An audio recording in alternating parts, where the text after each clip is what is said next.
you said. Your Honor, the issue that really is unique to Oaks, if I may refer to the court's decision in the Woodward case, there really were two steps taken with respect to the statute of limitations question. Step number one is what's applicable to both Oaks and Alves. And the question is, the court must inquire as to whether there's anything in the statute, the 1985 Act, that indicates an express or implied legislative intent that the action not be time limited. So I won't rehash that because that's the subject of my prior presentation, that there is nothing in the 1985 Act that suggests that reimbursement petitions could be filed forever. The second issue is what is important to Oaks. Absent such an intent, we look to the nature of the claim to determine which statute of limitations most closely is associated with the asserted claim. Now, in Alves, it doesn't matter because there are two very strong candidates for a statute of limitations. One being claims against the Commonwealth, Section 3A. The other being the claim most closely associated with insurer's right of reimbursement. Bear in mind that the insurer's right of reimbursement is completely derivative of the injured employee's claim for compensation. They only get reimbursement if they first have honored the injured employee's compensation claim, have paid benefits on that claim, then they get reimbursement. So it's derivative of that claim, and the claim most closely associated, obviously, would be the injured employee's claim, which is subject to the 4-year statute of limitations in Section 41. Why aren't you bound Now, it makes a difference here, whether it's 3 years or 4 years, in the Oaks case, because of the fact that the petition was filed 3.5 years after the last payment in the Oaks case. Well, why aren't you bound by the Walsh case? Walsh was a case that the trust fund elected to settle. It didn't make full payment. It chose not to pursue an appeal in that case. In hindsight, maybe that was a mistake because I believe that Walsh was wrong about the regulation. They said that the regulation didn't govern Mr. Walsh's date of injury, which was September of 1987, when you can look at the regulation in the record and you can see for yourself that, in fact, that regulation did control, and the Walsh petition should have been thrown out as having been time-barred under that regulation. The reg goes back to 85, 86? 86. 86. And his date of injury, Mr. Walsh's date of injury, was September of 1987. So it was governed by that regulation. It should have been time-barred. So it would apply to Oaks, the reg, if it would apply to the Oaks 'cause injury. they're 89. It would apply to the Alves injury as well. I thought the difference that you were going to mention about Oaks is, as I understand it, you did not make the borrowing argument before the appeals court. Is that correct? Well, that's actually not true. That's not true at all. The trust fund made the full argument that it's made today regarding borrowing, first to the single justice. The clerk's office then transmitted the single justice briefs to the full panel. We moved for an opportunity to file another brief, and that brief focused on whether the 1991 statute of limitations could be applied retroactively because of a lack of clear legislative intent that it not. So it's your position that really what was before the panel of the appeals court was both briefs? Absolutely. Was it clear that it was a supplemental brief? It was a further brief by the trust fund. And I don't know what further means. Was it a supplemental brief? I mean, did it I say don't supplemental? think we titled. No, I don't think we titled it that way. Just titled it brief? Sorry. It's just a regular blue brief. Yes, yes. But then further, I will point out that within days of this court, Were there any arguments made by, which case is that? That's Oaks, right? Were there any arguments made by General Motors in that case that were in the General Motors filing for the single justice, or did they file a full brief? General Motors would have been the Alves case. So I think you're referring to Travelers? Travelers. Well, Travelers would have filed a brief responsive to both of our briefs. There were two briefs on each side, and actually all of them had been filed with this court, so you can see for yourself what arguments were made. And the other thing I just wish to point out is that within 3 days of oral argument in the Oaks before the full panel, this court issued the Woodward decision.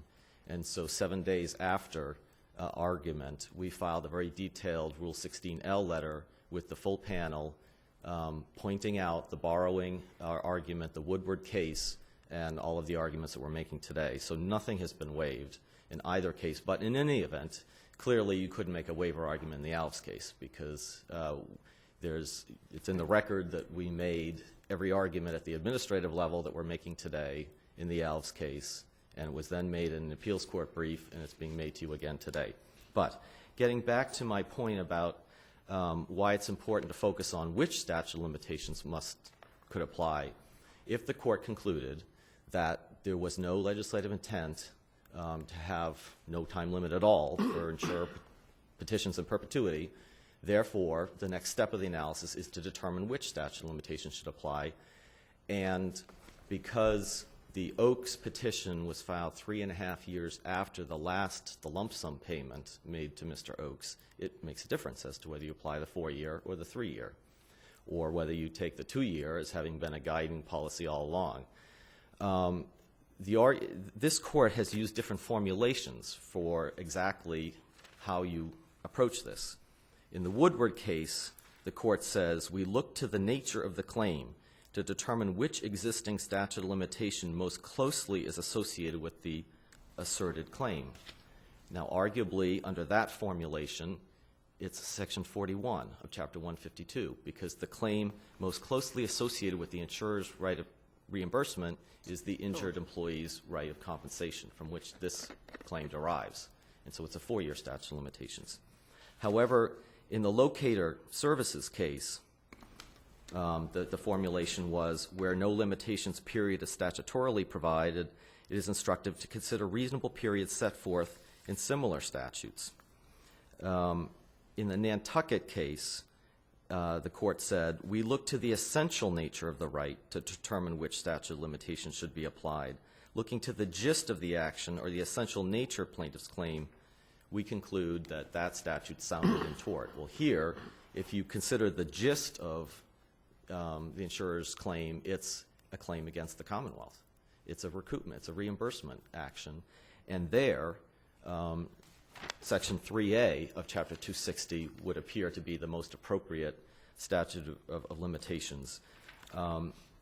Why look outside Chapter 152, my brother asked? Well, as I said before, there's at least 3 instances where the court has done exactly this in Chapter 152 cases, where the section in question creates a claim, there is no time limit associated with it, and the courts have looked outside of 152 and applied a statute of limitations. There's Pena versus Liberty Mutual Insurance Company.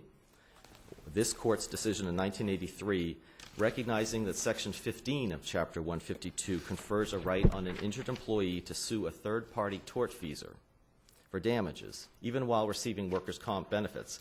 But in that circumstance, if the injured employee is successful against the third-party tortfeasor, the insurer has a right of recoupment.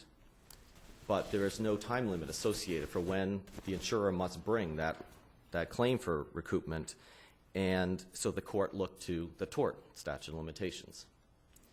In the case of Mills versus Continental Transport Network, 1988 appeals court case, they dealt with a situation rather like this, where the 1991 Act introduced a new 20-year statute of limitations for injured workers to sue their employer for failure to provide insurance coverage.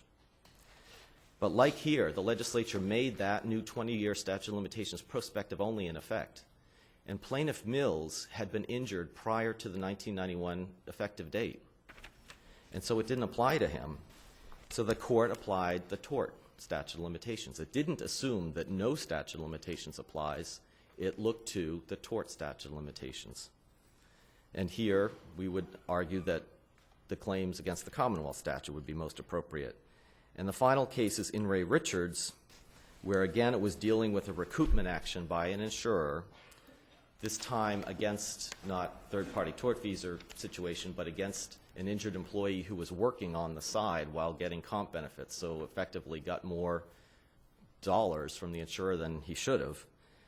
And because, again, that section of 152, which is Section 11D, does not have any time limit for the insurer to seek to to recover overpayment, the court said that the contract statute of limitations applies, covering as it does quasi-contractual actions to recover monies paid by mistake. So in many different instances, the courts, even with Chapter 152 cases, have followed the analysis that we are urging on this court. And in some, the lower courts erred by not following that traditional approach. Mr. Quinnan, this may be entirely, I thought you said that in one of the cases, it was 3.5 years? The Oaks case. Okay. I've got a consolidated brief from you, Yes. and what it says is the trust fund urges application of either the general 4-year statute of limitations, I don't know if it's your conclusion, Mm-hmm. or the 3-year statute of limitations against the Commonwealth to conclude that both of the Section 37 petitions in these cases were time barred. Well, it depends on when you begin. If you say that the insurer's cause of action accrues on the first date that they were eligible to get reimbursement from the trust fund, even in the Oaks case, that would have been 1991. Okay. And however, if the court determines that each separate payment starts a new limitations period, and that the last lump sum payment made in June of 1995 created a new 4-year time period, new 4-year statute of limitations for bringing a petition for reimbursement, then arguably that last lump sum payment and the petition for reimbursement was not untimely as to that. However, it was untimely as with respect to anything more than 4 years before December of 1998. So any payments made before December of 1994, travelers cannot recover. Well, would that mean that if you had somebody getting benefits long term, if it was linked to the date of the injury, the insurer could not recover payments until or after the first 4 years? No, Your Honor. It's always linked to the date that the insurer makes the reimbursable payment to the injured employee. Okay. So what I'm saying is I thought you here- had said there's an alternative. It's to link it to the date of the injury. Oh, I'm sorry. Link it to the date when the insurer first got the right to claim reimbursement. Okay.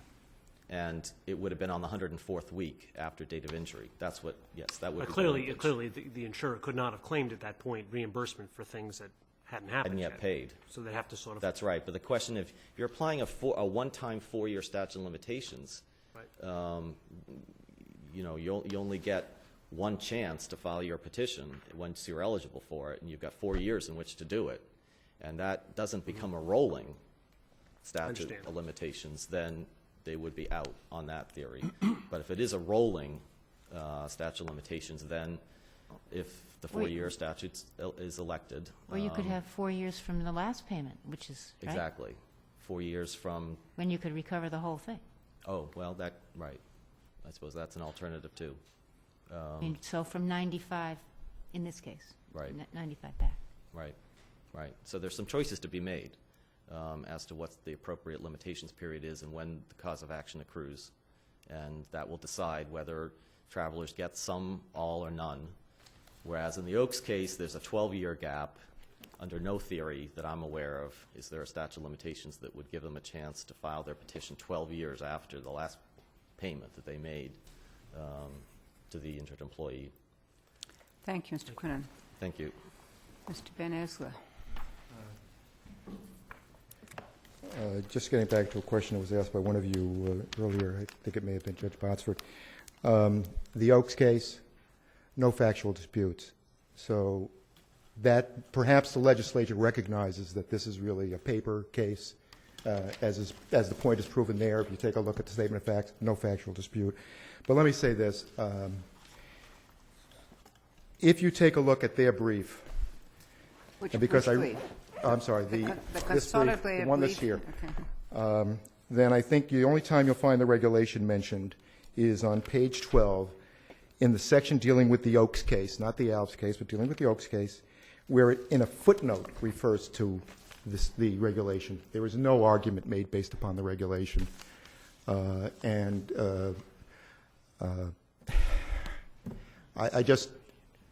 don't know what more I can say. Let me ask you this. As a matter of how this fund works, as I understand it, there are assessments currently made against insurers, or employers, I'm sorry, that go into the trust fund Yes. based on expected costs and... They're either insured or non-insured, and then there's assessments that are made pursuant to the statute, so it One of the rolls. things that concerns me is if claims can be filed at any time, decades later, doesn't that really affect how the fund operates? No, because what they would do if they're operating correctly is they take a look at the claims that have been made in that year, and they, in the next year when they make the assessments, they do what any insurance company does. They say, I've got so many claims, I'm reserving so much, and so there is not that administrative burden because of the way it's set up. In other words, So 20 years later, there are 1,000 claims filed for things that happened back in 1985. How do they... first of all, there's no evidence that there's 1,000 claims made. Second of all, there's no evidence in any of these cases that there's been any prejudice. Thirdly, the way in which the fund is set up, and I wasn't prepared to argue today, but I'm pretty sure I'm correct, is that it's also a rolling fund. They make assessments. And if they're not doing their job and they're not looking at the claims that are made, I don't care if it's 10 years or 12 years late, you have discovery rules that the insurance companies have to deal with all the time. But their job is to take a look at the claims that have been made and then to create a reserve for it and then to do an assessment based upon that. As I understand it, part of your position in the Oaks case is that this whole borrowing argument was waived. Well, I have it, yes. They argued it in front of the single justice. He rejected it. They asked to file a new brief, and the new brief was retroactive application should be given to the 1991 amendment, Yeah. Or the regulation should be relied upon Yes. as the applicable statute. Correct. But this borrowing thing that's argued today in the Oaks case is waived. My view is as follows, Your Honor. Is that one of your arguments? Yes, but I'm willing, the regulation argument is the one I really want to stand my ground on, particularly based upon what's in this brief. I don't want to be blindsided. I don't have to call my malpractice insurer today. I think that, because I've been with this from Walsh, I mean, if you'll see my name on these cases. Well, your argument But is... my argument is this. We had a single justice who was very competent. If you look at the decision dealt with the issues before the single justice. If you look at the decision by the appeals court was competent. They looked at the arguments that were made before them, and they addressed those arguments. Today, you're seeing arguments that are in a footnote that are becoming one of the backstops of their argument on regulations. And let me just say that... Even as to that, I have to say, and I was a little surprised, because if you read the footnote, the Attorney General then says the regulation was repealed, however, before GM and Travelers filed the reimbursement petitions at issue here. When I read that, I took that to mean the regulation's not applicable here. Yeah. Well, no one's saying the regulations are applicable. It goes, as Justice Court is saying, to legislative intent. I Well, think. there's another thing it says. It says it was only there for 5 years in their footnote. It wasn't there for the entire period of time. If you take their footnote, Say 1989. that's why I kind of was nonplussed. It says, give me 1 second. For some 5 years prior to the 1991 statutory codification, the DIA regulated, pursuant to General Laws 152, Section 5, the time period when Section 37 reimbursements could be filed. So the 10 years is not the case. It wasn't the entire period. It was for 5 years. But beyond that, and I fear maybe I'm being inarticulate, so let me see if I can clear that up. In this particular situation, and what we're trying to say in our briefs is, here's what we have. We have a statutory right in the Workers' Compensation Act, to which they pay a great deal of attention. All you have to look at is at the number of amendments. But in 1985 and 86, when it was effective, and in 1991, they did important major reforms, and they looked at everything. And I think that the reference to Section 41C as being borrowed proves my point. When they wanted to put in a limitation, they knew how to do it. They knew how to do it, and they said, good idea, this fits with our policy. To answer your question, Judge Botsford, this fits with our policy here. We think as to this situation, it's a little different than the typical workers' compensation, and we're happy to have and given the fact that we haven't seen any prejudice, nobody's shown us any prejudice, But how we're does happy not to Now, why is the policy different for employees after, there are payments that are made to employees after 1991 as opposed to employees who were made before 1991? We're not talking about employees. We're talking about reimbursement to either the self-insured Yeah, employer. but you were telling us that the policy behind this is that it encourages employers to rehire injured employees. Section 37 does. That's what we're talking about Yeah. here. That was a 1985 enactment. That That's was right, and again in innovation. 1991. And what I'm saying is doesn't- that, I was just trying to answer that question. So they put a 2-year statute of limitations in place in 1991. Yeah, Why would they leave no statute of limitations for employees? Well, because they did a after couple of that, things in before 1991 that proves my point.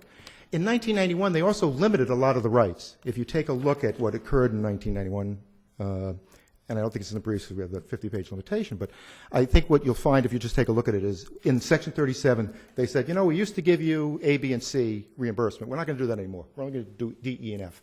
So they took a good look at Section 37. They said our policy has changed. We're going to limit some of the rights for which you can now claims for which you can now get reimbursement, and going forward, we're going to put in this statute of limitations. You know, we know how to do statute of limitations. We've been doing it in the Workers' Compensation Act for 7 or 8 decades. But in this case, we know how to do it. We know what we like. We like a 2-year, and we're going to make it go forward. Let me ask you this. Is Section 37, the idea, this second injury fund, that existed before 85, didn't it? I mean, Absolutely. So the whole idea of this policy of encouraging employers to hire people who might be injured, Yeah. antedated 85. All 85 did was create the trust fund. Isn't that right? I believe that's correct. I say I believe because I believe that's correct. Because before that, it was funded by self-insurers and I believe that's correct. I just don't want to say authoritative. I think that is correct. so the only point I'm making is that this idea that in 85 they were doing this wonderful thing and they didn't want to put any statute on it. They've been doing this thing before. And they had no statute before either. Well, Same policy, but different funding mechanism. well, But same policy. And all I'm saying is it's a different policy. And quite frankly, if you take a look at the cases that were cited, I think by the single justice, I know by in the Walsh decision to talk about judicial legislation, they say, wait a second, we're not going to fill this gap. And if you take a look at each one of their cases, and we would talk about Woodward as an example, all you have to do is overlay our facts there. And what I did was, because I thought it was important, you'll notice, I went back to the cases that they were cited on, that were relied on in that case, the Supreme Court of the United States cases. And when you see the reasoning behind them, you understand the rules. And I think you need to do the same thing. If this case was before them, and you're talking about this kind of situation with a major change, because remember, we're talking about now creating the fund, so we have a major change in how we're dealing with second injuries. They focused on this. They knew how to do statute of limitations. But Ezra, you had that. I just can't get beyond that regulation. That was in place. So, I mean, the legislature, one would presume, was aware of it. It was in place for part of the time. That's correct. Well, from November of '86 to at least when they were writing the '91 statute. I think that's correct. But But if you're going to make it retroactive, you still had a 5-year gap. So, I mean, what would they do with it? I think that you go from, no, I'm sorry. They didn't need to make it They didn't need to make it retroactive. Never raised before, never thought about it before, to tell you the truth. Let me, if you can just give me a minute to reflect on that. You can write us a letter, too. Yeah, I think I'm going to have to. I quite frankly, as I say, was just dealing with one footnote that kind of took it out of the case, so I've been focusing on everything else. If I could just briefly, in the time I have, just respond to some of the questions you raised earlier, because I spent a lot of time on the regulations. And that is that I don't think you need to expressly state when you're creating statutory rights or situations where you have a number of statutory rights that, gee, we're going to, for the legislature, we're going to have a statute of limitations here, we're going to have a statute of limitations here, but over here, we actually thought about it, but we weren't going to do it. I don't think it always has to be expressed. I think that's why you have all the rules and axioms of statutory interpretation. I think it would be an absurd result to write an opinion that said basically wherever you have multiple rights being given, the legislature has to indicate the negative. It has to say that in this particular instance, in this case it'd be Section 37, we really don't want to have a statute of limitations. I think that's really the rule they're calling for. I think that all of the cases they talk about, they talked about being duty-bound to borrow. I think we've dealt with all those in a brief. I won't restate it, but I think you're duty-bound based upon the statutory scheme in the case before you and the arguments that are made before you. And I think that each of those cases is different, and if some of the arguments we made had analogs there, I think the results may have been different. I think that, I think Judge Spina, you asked If there was any ambiguity, was it filled by the regulation? I think there was, but it's very interesting. If they're the ones who use the regulation, and today's the first time we had Walsh, we had the single justice, we had the full panel, and the first time I've heard today that this was a reason came up today. What it indicates to me is their own view of whether or not that really was a reason, because certainly they were at the table when the 1991 Reform Act was going through. It just seems to me to be something that's recent. I'm not going to say contrivance, but certainly a recent argument, and indicates their view previously as to how they viewed it from their own interpretation of their own regulation. As I said earlier, in response to one of the questions, they're certainly presumed to know the case law, but they're also presumed to know what they did previously in the statute. I think that's clear. I think that It's hard to fathom that there were no cases that were presented for reimbursement for years and years and years, that there are no either that or they were all settled. there were cases, there were settlements. If we had to litigate this and had to do it again, there would be evidence in that if that was a point. I don't want to go outside the record, but I will tell you that my client, among others, or my clients, among others, were continuously making claims during that period of time. And I think not only would it be outside the record to base an opinion on that, but I think it would be actually contrary to what the actual facts are. And quite frankly, if those facts were there, because they've argued laches before in these, they would have seen the facts. And I think it's almost like if we had a witness and we were arguing this case before, before trial court. I mean, the fact that there's no evidence to back up these, where the evidence would be readily available to them in these major cases. We're now up here 3 times, at least here. We had Walsh, which wasn't appealed. We have these 2 that are. You would have seen some facts on that, and you haven't. And I think the reason is because to say otherwise would be inaccurate. I think the marketplace was working on a different theory, which was looking at the claims, and there may have been discounts. But it was always focused, as it was, as you see from the decisions. I can't overemphasize this. You had single justice panel and an appeal and a reviewing board that dealt with the issues they were faced with, weren't faced with this issue. And I think the reason you don't see it in those decisions, and the reason you can't see any briefs that really talked about it, is because it really was a non-issue for all the participants at the time. And I think the real issue here is the rules they're looking for, which is to have you borrow a statute simply because they say there was silence, and I say that there isn't silence, and I say that if you look at the decisions upon which Woodward and Locator were concerned, this isn't a slender read. I mean, this is a legislature that 6 or 7 years later is saying, okay, we looked at this, we created this not quite a decade ago. We're looking at it again. We're looking at this issue of limitations. We think the policy's changed. We're going to limit other things, and we're going to add the statute of limitations. And I think they really trump it. And I can't tell you as I stand here today what the arguments I would have made if I had to take the regulation argument on. But isn't it interesting that none of these progeny, if you look at the record, you see all these stays, wasn't in any of those cases. Wasn't an issue until today. Wasn't anything more than a footnote. And I don't think this case should be decided with the importance of it based upon a footnote that's been expanded in oral argument. And I think it's real clear when you look at this that this is a moving target.